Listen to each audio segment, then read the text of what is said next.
The records show that a quorum of board members is present and that this meeting has been posted in accordance with the Texas Open Meetings Act, Texas Government Code, Chapter 551. Welcome to the report session of our December meeting, and we're going to start off with Mr. Welch.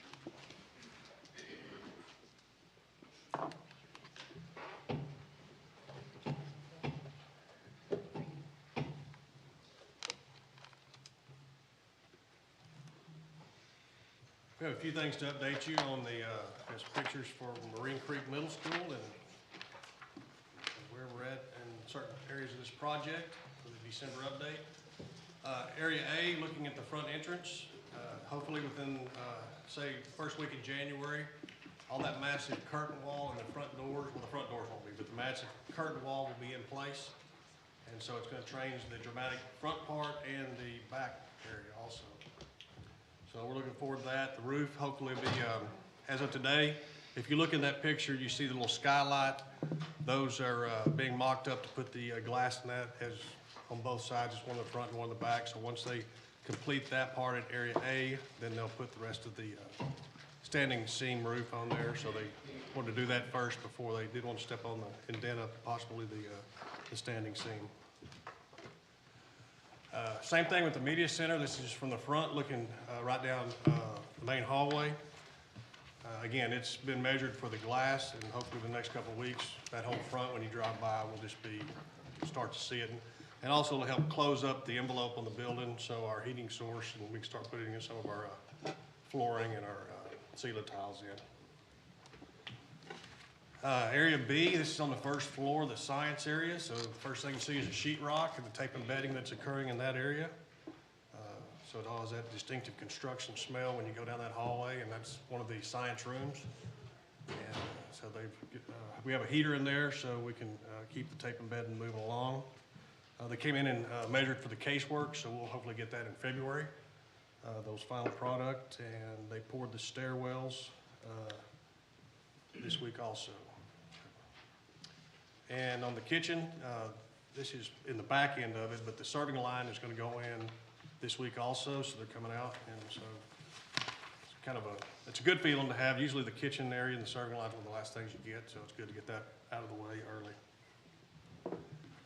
Area D, that is the by the gym area and the athletic dressing areas. So this is looking into it. If you would walk down, you see those little wooden doors that are mocked up. That'd be the entrance when you go to a basketball, volleyball game. And those columns down in the bottom, you see those metal columns. The bottom area has been concreted in for the rock. Those will be encased in rock. So that process will hopefully begin this week.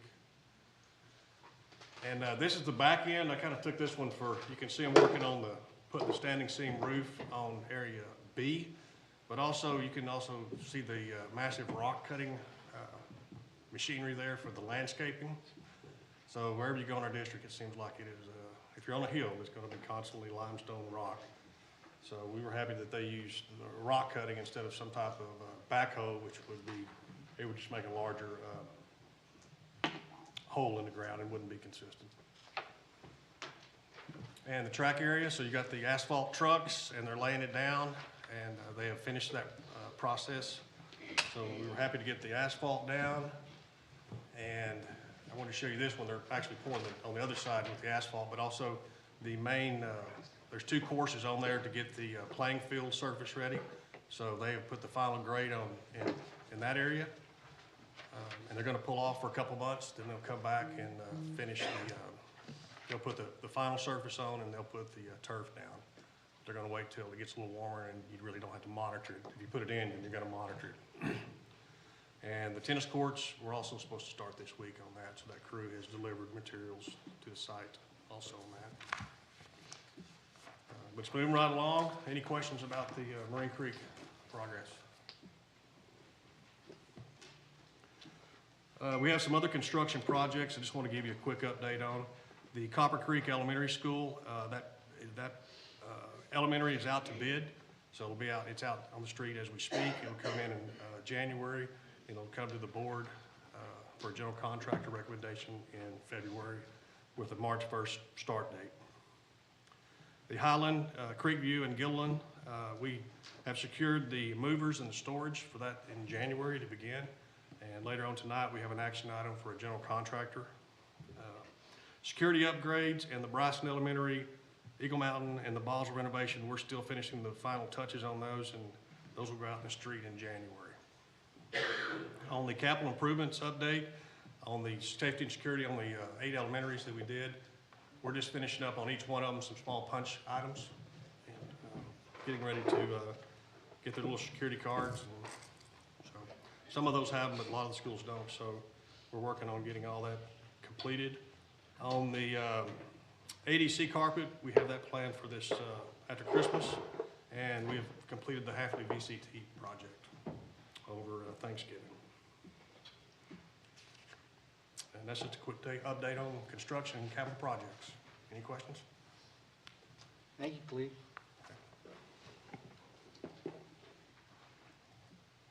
Our second financial report is, second report is on finance. Mr. Sheep.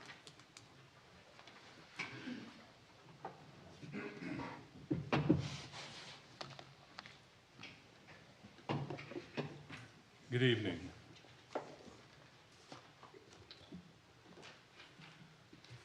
The finance report begins on page 18 in your board packet.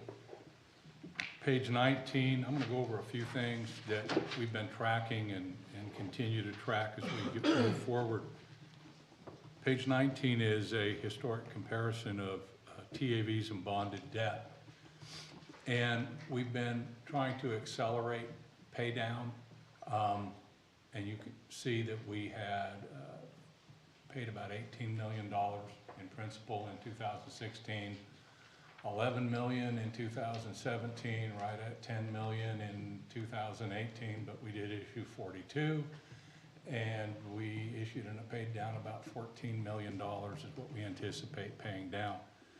The importance of this is the final column, which is the ratio of debt to outstanding TAV. We're getting that down to give us as much capacity as we can when we get ready to pull the trigger on high school number 4.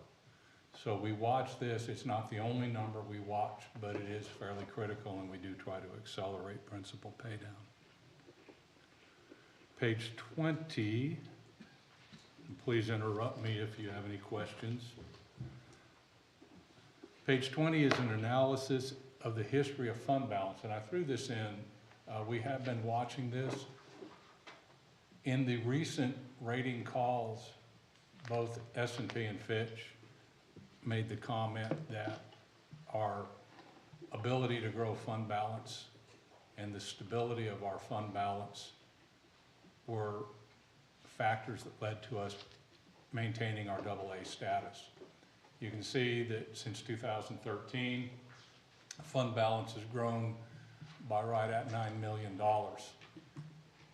In terms of days of operation, however, it really hasn't grown at all.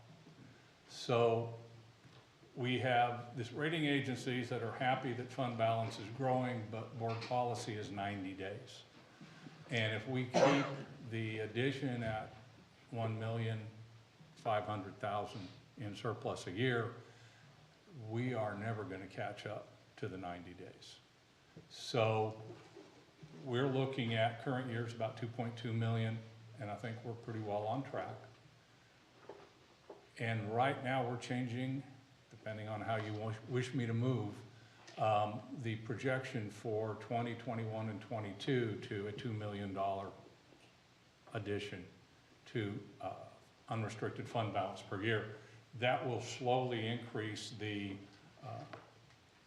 number of days in fund balance, but we're still looking at 2024, 2025 before we get to 90 days, assuming everything goes well. I did want to show this to you. It's taken us a while. If you want us to stay the course, we can do that. I'm open to suggestions. I'm not quite sure how you wish me to proceed or if any thoughts you might have. Well, is the 90-day still a reasonable goal? I mean, does that give us any advantage versus the 75 days or? something that seems to be easier to obtain?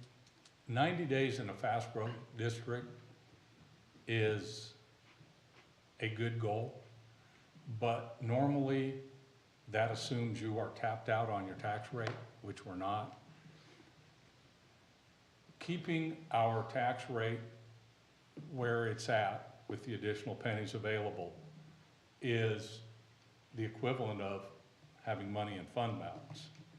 It's a rainy day fund, I almost hate to use that term, for the district. The AA, as we talked with S&P and Fitch, we looked at the factors that we have to overcome in order to maintain our financial strength. We do not have a significant presence of a commercial, or a significant commercial presence in the district. We have to rely on homeowners. Most of our homes are affordable. We have an aging population. We have a significant increase in the frozen levy. We do have a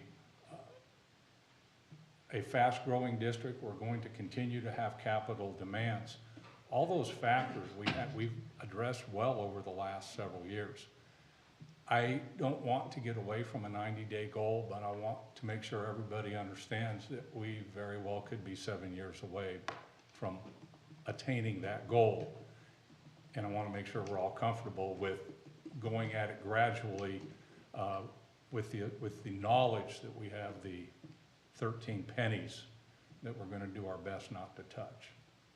Do you feel that the rating agencies will still be supportive? I mean, they've been very good to us in the past because we've been able to lay out that strategy. Do you think they'll be alarmed with a 7-year timeline? They always highlight our fund balance. Right. And they've been very agreeable to you explaining to them that our plan is to build it up over time. Do you feel like they'll still be willing to?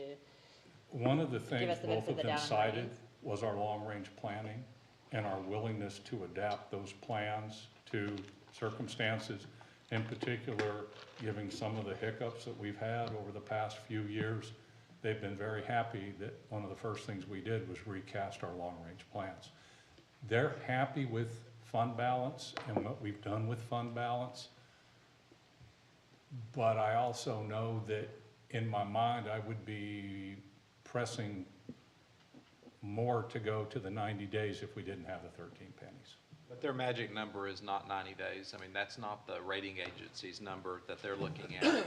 They do consider what the state looks at. The other thing to consider is, although the days may look somewhat static, the amount of money is not, because obviously the growth of the school district and additional students and property values, and as a result, our budget. And so we have shown a growth in fund balance, even though a number of days it's been static, and we know each one of those years indicates something that happened in those years that made us rely on those fund balance numbers. So we've talked about it a lot, but I don't think in our latest rating call, I know you'll go in more detail in that in a moment, that this was a significant part of the conversation, other than we have a plan to grow fund balance in the upcoming years.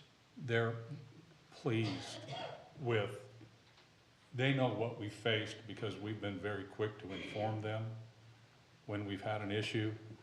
They know that we've reacted. They know that we've reforecast our long term. They still see fund balance growing by almost $10 million over the last 6 years. They know we're keeping up with it.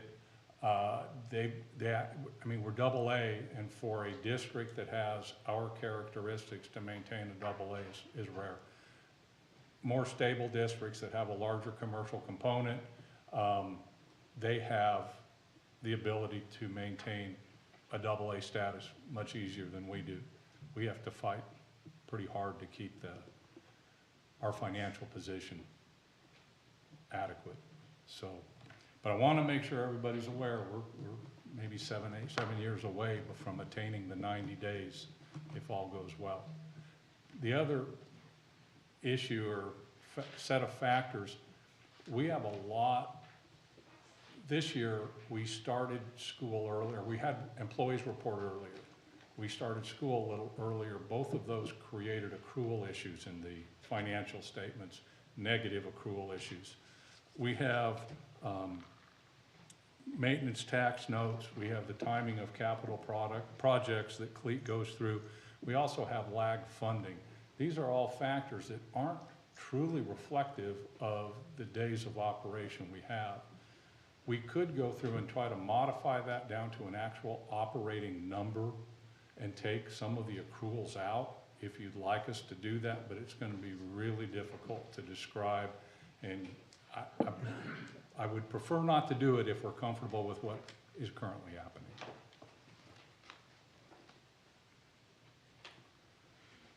Well, I think we're on a good plan, and I mean, speak up, you know, but I think we're all happy with continuing to grow the fund balance as you've got laid out here. If it takes us, we've got a plan to get there.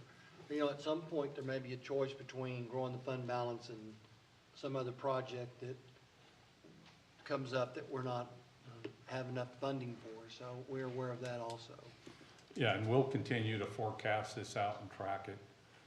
Hopefully, things will stabilize a little bit. Has it hurt us at all with the state, you know, back when they were being asked to use their rainy day funds, they were calling this, as you just did, a rainy day fund for the districts?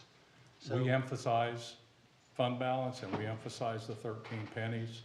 They are very interested in our ability or the access we have to those pennies and how we've structured our debt. The rating calls are actually really positive, and I think we sent you the opinions from the rating agencies.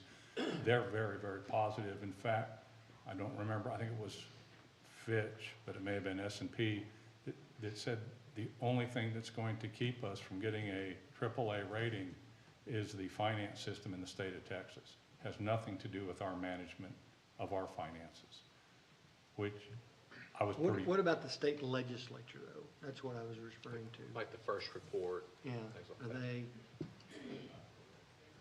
Or if they revamp financing, or is this going to hurt us like it did when we Yeah, were at I mean, maximum I tax don't rate? think it'll go into, it doesn't usually go into effect on when they're looking at legislation. Where it could come into effect is on the first report. And we know the first report is a series of different indicators that they look at that they feel like are important. Interesting is the first report doesn't look at bond ratings. No. Even though the rest of the world looks at bond ratings. So that's one element there that's missing.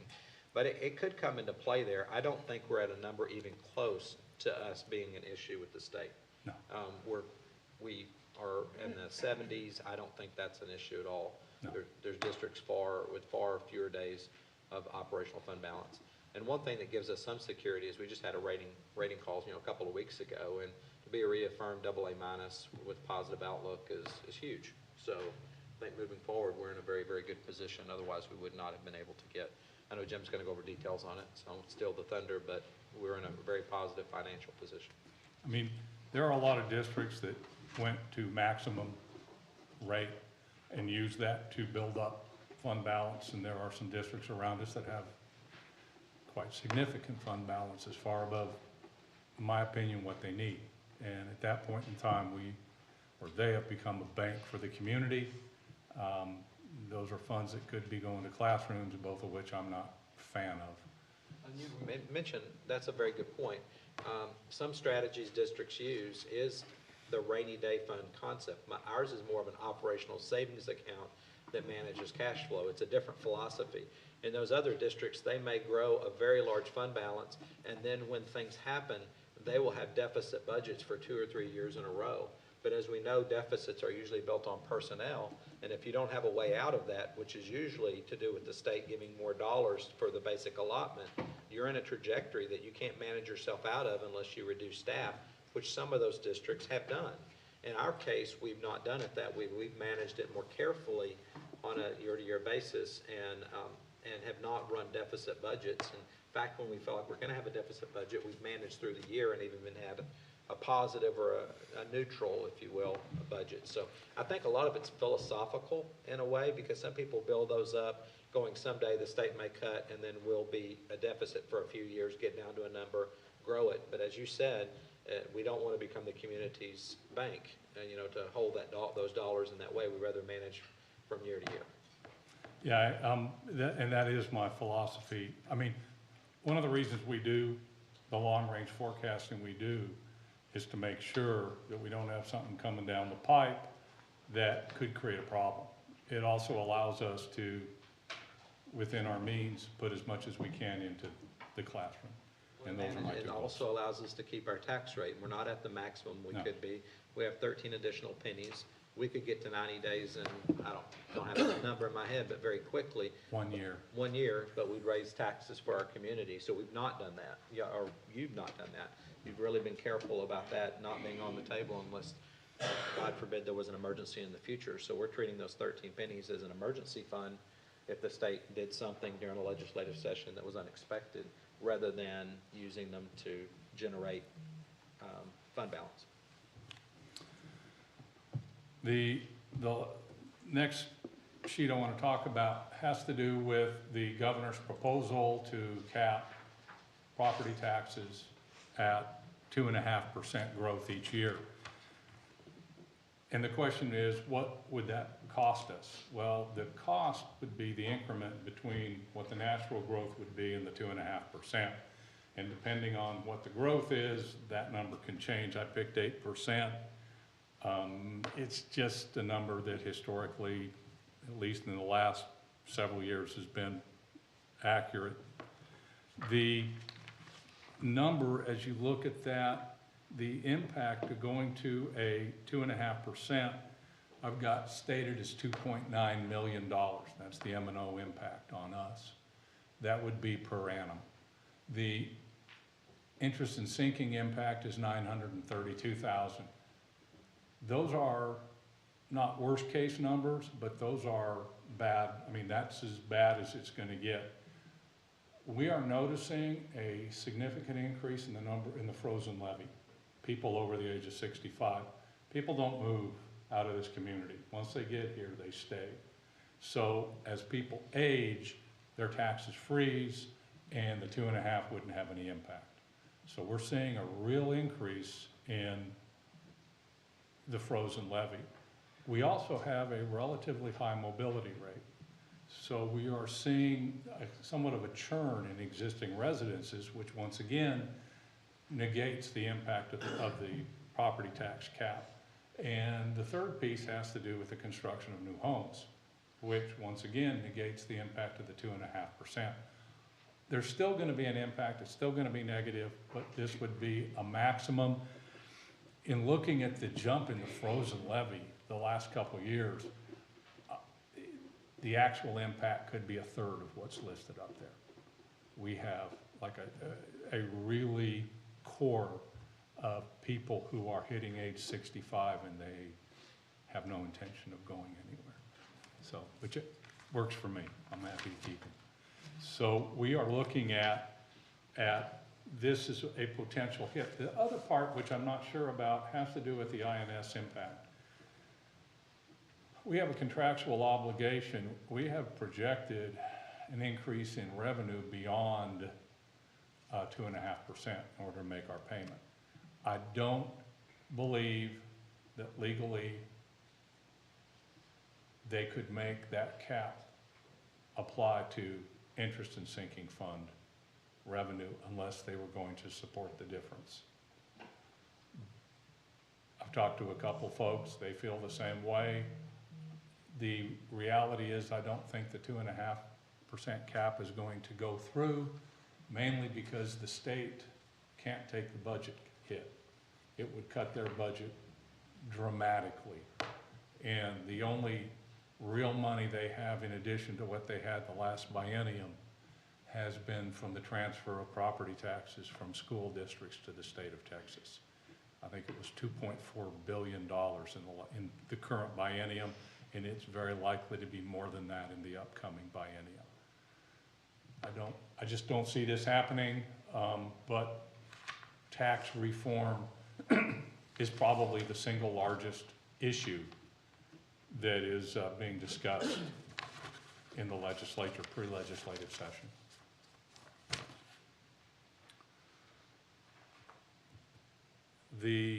Wow, There we go.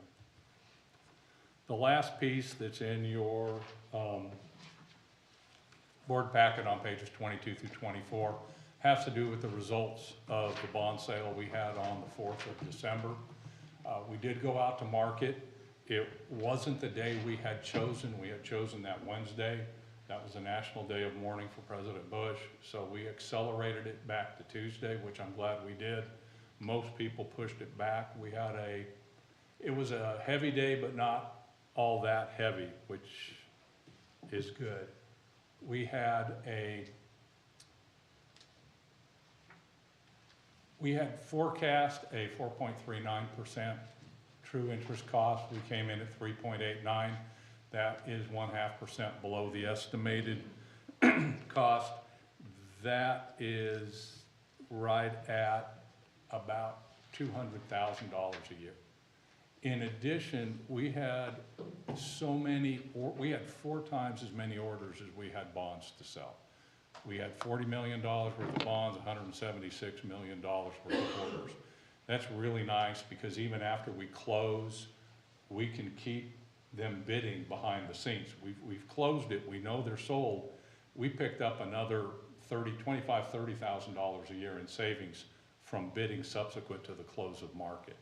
So we ended up coming in substantially below where we expected, well below the parameters order amount. That does buy us a significant savings. You can see that over the life of those bonds, we're going to save just over $5 million, which is right at about 7.5%. So that's just money that we're going to put in the bank and save for the construction of High School number 4. And that is Do you mind going back just a little bit, yes, sir. just to the chart? I know that's in your packet, but people in the, right, the chart right there, just go down, please. There you go. I know we have it, but people in the audience do not. So when we had the last meeting, of course, was November the 12th, and we can see the arrow there, but we hit the market later than that. So that was, we were able to get really the right day and the right numbers. And so going back to our rating, that was a critical part of that because people wanted to buy our bonds. And so that's really a testament to the financial management of the district for many years, because when our bonds go out, they're able to get a lot of interest in those. So thank you for that. And we really believe that's a critical part of it. It wasn't just a market issue alone, although that's obviously a part of it. It was also just the management of the district. We have an excellent underwriting team. The phones were, that Monday went back and forth, and we had discussions with all 3 underwriters and with BOK, and we came to a consensus that we could effectively pull that forward and take care of and get a better rate on Tuesday than if we waited till Thursday, because most underwriting teams could not activate that quick. And with the leadership of Citibank and frankly, Hilltop Securities, which we did bring back into the mix, they pushed really hard, and we were really happy with the performance of those 2. You mind going to the last page of it as well, please? So on the last page there, as he turns to that, you'll see S&P and Fitch, also just based on a previous conversation, mention strong reserves. They both mention strong, it's the next page, mention strong reserves as an element, the next one. Next one? Yeah, they're very end. There you go, right there. So they both mention strong reserves, which also gives us confidence that the 90-day is not as, it's more of a state issue with Texas than with the rating agencies. So feel good about that. It's mainly trend and reaction and how we're planning, and they are, and the stability of the administration and the board. So between we have some new folks rolling on, but there's a lot of consistency in this district, and that is valued by the rating agencies. No other questions? Yep, thanks for the report, Mr. Sheehan. Our next report is the local policy update, EIC Local Academic Achievement Class Ranking. Ms. Andrea White. Good evening, President Newcomb, members of the board, Dr. Chadwell. I'm bringing for your consideration this EIC local policy, academic achievement and class ranking.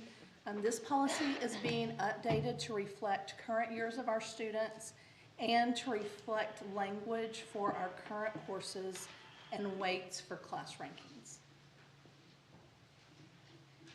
Do you have any questions? So the addition of the word advanced covers all those new classes that we added Correct, it does, and without then of any course, ambiguity. yes, and then we're eliminating that's not relevant anymore because it's Right. aged out.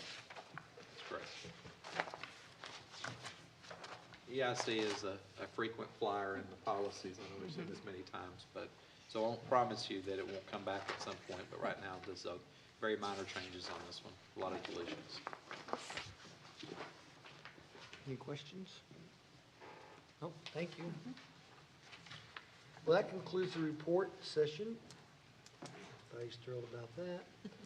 It is currently 5:32 PM on December 17th, 2018. This board will now recess for dinner and then reconvene in a closed meeting pursuant to the following sections of the Texas Open Meetings Act: 551.071, consultation with board's attorney; 551.072, discussing our exchange value of real property; 551.074, deliberating the appointment, employment, reassignment, duties, or discipline of a public officer or employee; 551.075, deliberation regarding personnel and security; 551.082, considering discipline of a public school child or complaint or charge against person. This is a public meeting of the Board of Education of the Eagle Mountain Saginaw Independent School District. The board is reconvening the public meeting on December 17th, 2018 at 7:15 PM and will now consider the subject set forth in the posted agenda. Sorry we came out of a closed session a little late, but welcome to the December meeting, and we're going to start off with Chisholm Trail High School. So, Mr. Walter Behringer, if you would open our ceremonies. Absolutely, absolutely. Good evening, Dr. Chadwell, Mr. President, Board of Trustees. We are elated to be here tonight. I have three of the very best Rangers in EMS ISD with us. We have Mr. Brandon Bradley, Ms. Ariana Garcia, and Steve Andretti. We are going to allow them to introduce themselves and talk a little bit about some of the things that they do at 3100 Northwest College Drive.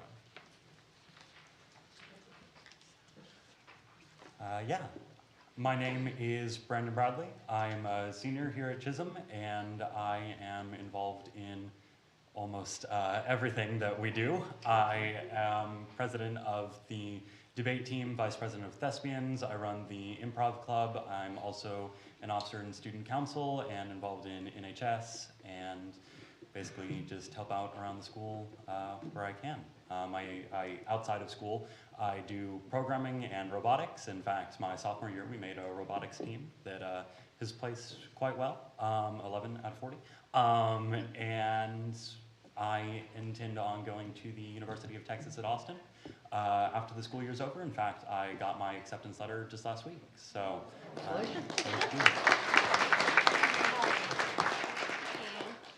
well, I don't match up quite to that, but my name is Ariana Garcia. I'm a senior at Chisholm Trail. I'm a National Honor Society, an officer, the historian. I run track and field, cross country. I've been the captain for both since my freshman year. I run a lot, and I do lots of community service. I love working at the community food link in Saginaw. And after high school, I am running track and field as well as cross country for the University of Arkansas at Little Rock.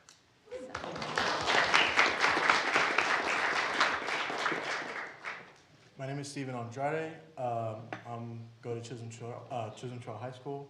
I'm a senior. I'm the president of NHS. I'm involved with student council. I'm in the AV Productions Club. I just got an acceptance letter to ACU, so that's great. I plan to go there and pursue a business degree.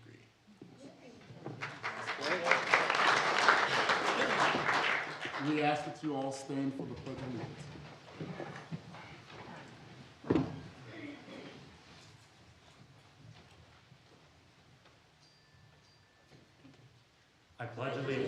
to the flag of the United States of America and the republic for which it stands, one nation, under God, indivisible, with liberty and justice for all.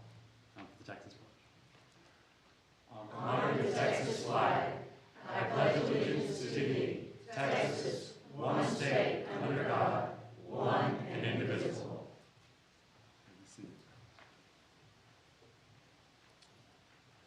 Now please pause with us for one moment of silence.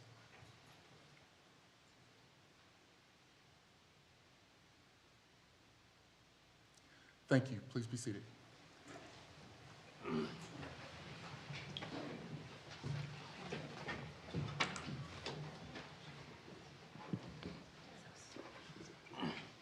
Thank you very much.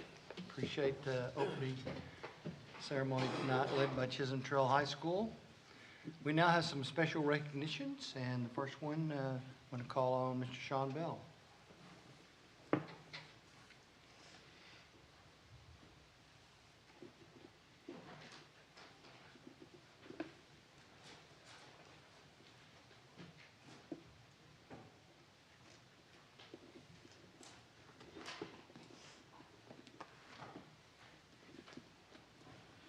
Good evening. I'm excited to be here this evening to recognize a couple of very talented young people who are visual arts students at Boswell High School. They have submitted a few weeks back artwork for our Eagle Mountain Saginaw holiday greeting card. And we were blown away with their submissions this year, and we want to recognize them, and I want to recognize Miss Becky Nevins for her help in all of this, in making this happen. So thank you, Becky. Our first student to be recognized is Ariel Bergamini. Ariel, if you'll come on up here. She is president of the National Art Honor Society, as well as a member of the Principal's Cabinet, Blue Crew, and the Gold Standard Honor Society. She says she enjoys drawing cartoons and writing stories during her free time from perfecting her GPA. And after high school, she plans to be an English teacher. So there you go. Ariel's family is here. Would you all stand so we can recognize you? Ariel, on behalf of the district, we would like to present you with this memento and to say thank you for your artwork. And here's some extra cards that you can distribute to friends and family. So congratulations. Stay right here. And our second young artist, Ariel's a sophomore, by the way, and our next artist is also a sophomore, Kaylee Meyer. Come up here, Kaylee. Kaylee is involved in both the National Art Honor Society and the Environmental Club. She writes and records music that has been published on Spotify, Apple Music, and YouTube Music. Way to go. She enjoys art, writing, and music production, which she plans to pursue through claymation films after graduating. That's awesome. So, Kaylee, we also have a gift for you. Excuse me, I want to grab this.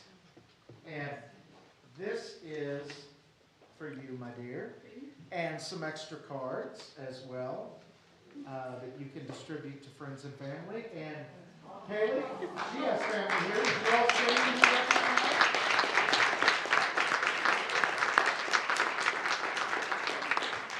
And lastly, I'm going to ask their very dedicated and talented teacher, Miss Amy Jenkins, to come forward. She's our lead art teacher at Boswell and does a phenomenal job with our students.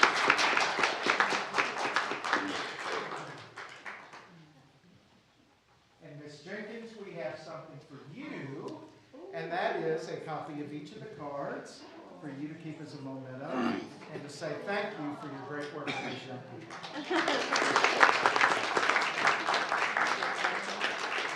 All right, y'all bring your goodies and come over here. We're going to get a picture. Absolutely. And folks, you're welcome to get up and take a picture as well. As you're taking pictures, I want you to know we receive a lot of Christmas cards, but none could get to the level of the ones that we had in our school district. So thank you very much for doing those. Those were wonderful. If you haven't seen them, make sure you take a look before you leave. They're great.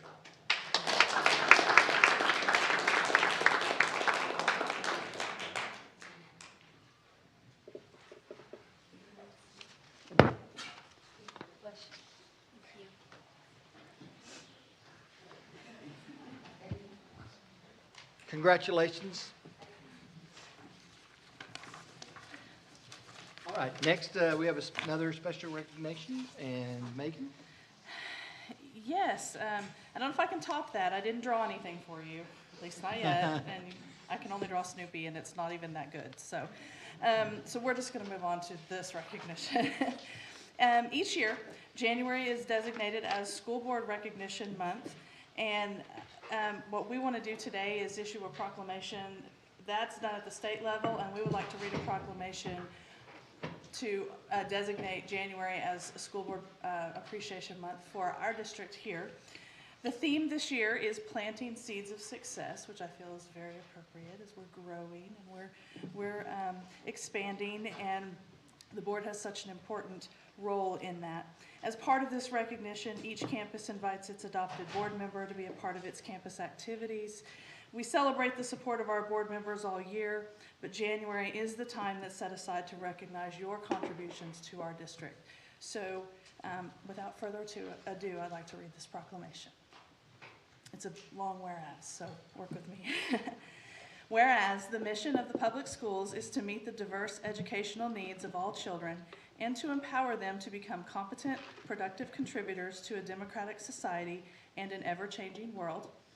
And whereas local school board members are committed to children and believe that all children can be successful learners and that the best education is tailored to the individual needs of the child. And whereas local school board members work closely with parents, educational professionals, and other community members to create the educational vision we want for our students. And whereas local school board members are responsible for ensuring the structure that provides a solid foundation for our school system. And whereas local school board members are strong advocates for public education and are responsible for communicating the needs of the school district to the public and the public's expectations to the district. Now therefore, we hereby declare our appreciation to the members of the Eagle Mountain Saginaw ISD School Board and proclaim the month of January 2019 as School Board Recognition Month in Eagle Mountain Saginaw ISD. We urge all citizens to join us in recognizing the dedication and hard work of local school board members and in working with them to mold an education system that meets the needs of both today's and tomorrow's children.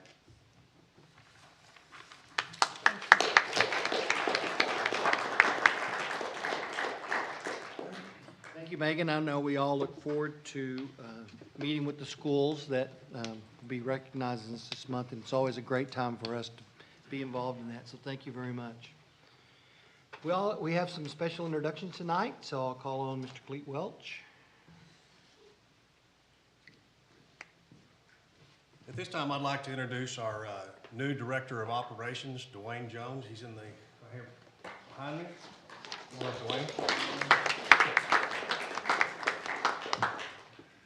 Dwayne comes from Crowley ISD, where he was the Executive Director of the Business Services over there, and he obviously worked at the business and finance component over there at Crowley. He did that for 14 years, and before that he worked at operations, logistics, distribution facilities. So that's some of his background, so we're glad to have him here. He lives in the community, and he's a product of our Eagle Mountain School District. And Dwayne, I think you have some family here you'd like to introduce. I do, that'd be great, I appreciate it. First of all, just thank you very much. I'm thrilled to be here. Took me a while to get here, but I'm finally here now, so I couldn't be more excited to be here. So my family moved here when I was in second grade, so I did go to Saginaw Elementary and then Wayside, and then I graduated from Boswell. So I'm definitely a product of this school district. But I do have some family with me. I'd like to introduce, this is my wife Amanda, my sister Diane, who actually works at Boswell also. This is my lovely mom. And then my oldest daughter Peyton, who attends Tarleton State, and then my younger daughter Avery, who's a junior at Boswell. So.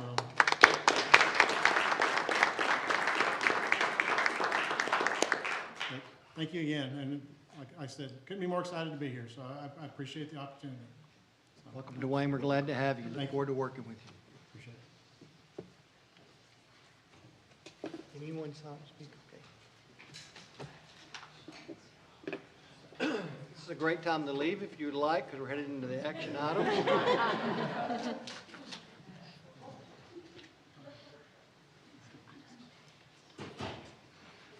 Our first action item is to designate competitive seal proposals as the best value method for Bryson Elementary, Elkins Elementary, Eagle Mountain Elementary, and Boswell High School and their innovations. Mr. Shealy. So moved. Second. Motion by Paige and second by Liz to approve the competitive seal proposals as the best value. Any discussion? Seeing none, all those in favor, please raise your hand. Any opposed? And there are none. Motion carries 5-0. Next is to designate competitive seal proposals as the best value method for security upgrades to multiple campuses. So moved. Second. Motion by Liz, second by Paige. Any questions or discussion? Seeing none, all those in favor, please raise your hand. Any opposed? And there are none. Motion carries 5-0. Next is to act on the purchase of band instruments from Marine Creek Middle School. Motion by Liz. Liz, you want to read the recommendation? To award the purchase of band instruments for Marine Creek Middle School to Music and Arts for a total cost of $484,136. Second.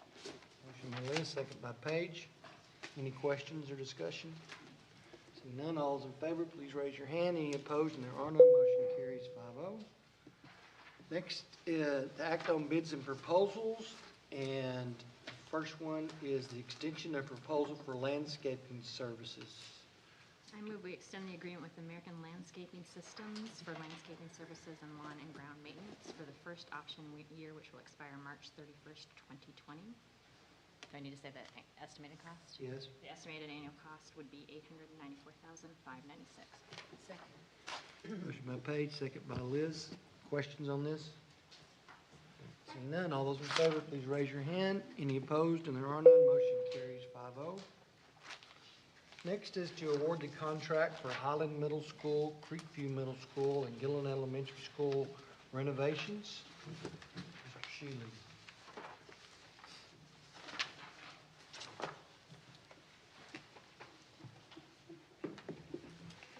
I guess you're gonna have to talk. There was no That's a big motion. enough one, I think we should give him some recognition. Oh, I'm sorry. Please. On December the 11th, we had our opening of our CSPs. We were very pleased. We had 11 general contractors submit for this project. And so it was very competitive, and we feel good with the responses that we received, and we've made a recommendation. So I recommend we have the district enter into negotiations for the contract for Highland Middle School, Creekview Middle School, Gillen and Gilliland Elementary renovations with the highest ranking contractor, who is Pete Durant and Associates, for the amount of $5,095,000. And in the event the district is unsuccessful in negotiating that contract with Pete Durant and Associates, the board authorizes the administration to cease negotiations and move forward with the next highest ranking contractor or contractors until a contract can be successfully negotiated. Second. Motion by Paige and second by Liz. Questions on this? Seeing none, all those in favor, please raise your hand. Any opposed? And there are none. Motion carries 5-0. Next is to approve the middle school attendance zones. Mr. Welch. We had several community meetings. We had one at Creekview, we had one at Ed Wilkie, where we met with parents. We showed them our proposal. We received feedback from them. They asked questions, and we were able to answer them, majority of them on the spot. And then we took those and we put them on our website so other people could kind of see what the questions were asked and our responses. We also received information that might have not been in that meeting from a Let's Talk, so we were able to answer those and respond to responses. We had a board meeting in November where we presented that, and so we're proposing that we finalize the middle school attendance zones for 2019. I move to recommend to approve the middle school attendance zones as presented by Mr. Mr. Welch. Second. Motion by Liz, second by Paige, to approve the middle school attendance zones. Any questions, comments? Seeing none, all those in favor, please raise your hand. Any opposed? And there are none, motion carries 5-0. We did conclude all the reports of the superintendent in the 5 o'clock session, so any questions on the routine monthly reports? Seeing none, Dr. Chadwell will review the 2019 board planning calendar, page 110.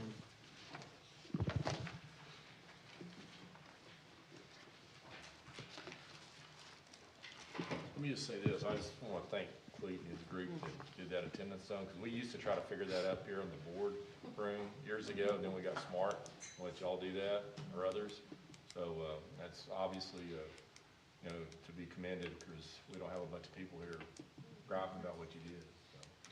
Anyway, so, I appreciate that, because we used to, remember that, Newcomb? Oh, yeah, We got smarter, because we got somebody that was smarter than us to do it, and to, you know, try to figure it out up here, so I really appreciate that. Thank you. Thank you. On page 111 of your packet, it has tentative agenda items for the January meeting. Just to note that we do have finance report. We also are bringing back 1920 student transfer guidelines as we go into that season of student transfers for this next school year. And under action items, we'll be setting the board meeting dates. Anticipation is to use the same pattern we did this year. To try to be as much as possible on the third Monday, but in those cases that there's something on the third Monday, we'll go to the fourth Monday. We also have conduct hearing for the TAPER report, which just came out today.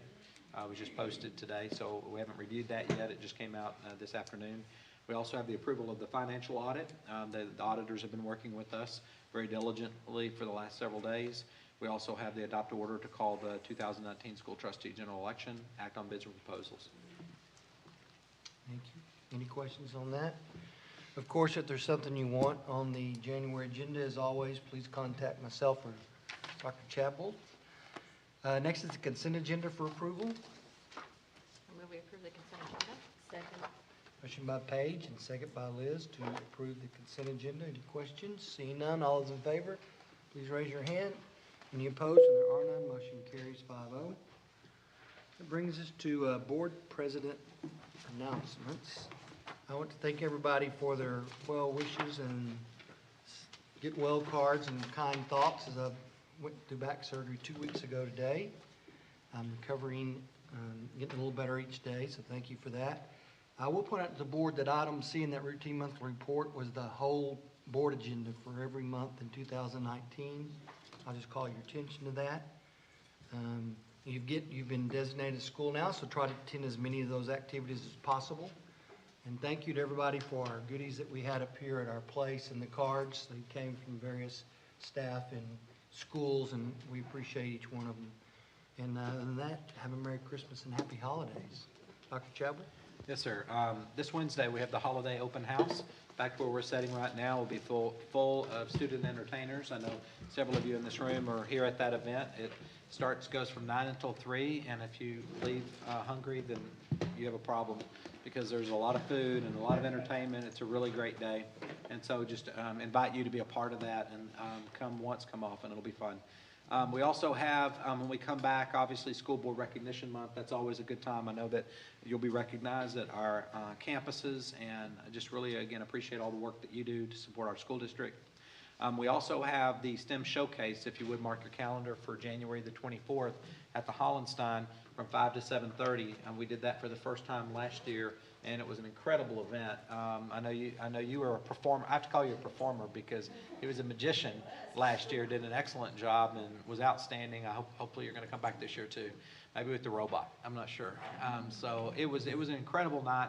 I really encourage you to be able to be there, and I'll just tell you, 15 minutes is not enough. You got to be there for the whole time, because there is so much happening, and you can see kids from a very young age all the way to seniors in high school producing original work. It's a lot of fun.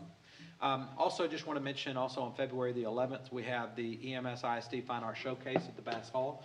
We still remain the only school district that rents the facility for that night, and we have 2 different performances back to back, so we're very, very excited about that, and we'll be providing you for information in case you want to come. We'll make sure we get you tickets. It'll be a great evening. That's all I have, sir. All right. Seeing there's no further business to come before this board, the chair will entertain a motion to adjourn. Second. Motion by Mr. Elkins, second by Mr. Daughtry. Adjourn.